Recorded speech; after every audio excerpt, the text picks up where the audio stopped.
ಇವಾಗ ಹಿಂದ್ಗಡೆ ಯಾವ ಥರ ಕಾಣಿಸಿದೆ ನೋಡಿ ಪಾಂಡವರ ಬೆಟ್ಟದ ಮೇಲೆ ಹೋಗೋಣ. ಇನ್ನೇನು ನೋಡಿ ಮೇಲೆ ಸಿಕ್ತು ನೋಡಿ, ಟಾಪಲ್ಲಿ ಬಂದಿದ್ದೀರಿ. ಫುಲ್ಲು ಮಂಜು. ಇವಾಗ ನಿಮಗೆ ಬೆಟ್ಟಗಳು ಕಾಣಿಸಲ್ಲ, ಬರೇ ಮಂಜು ನೋಡಿ ಸ್ನೇಹಿತರೆ.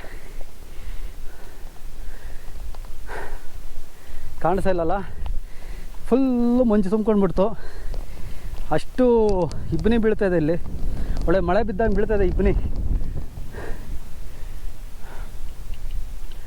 ಪಾಂಡವರ ಬೆಟ್ಟ ಪೀಕಲ್ಲಿದ್ದೀರಿ ಸ್ನೇಹಿತರೆ. ಈ ಪೀಕಿನ ತುದಿಯ ಸುಂದರವಾದ ಒಂದು ನೋಟವನ್ನು ನೋಡಿ ಸ್ನೇಹಿತರೆ.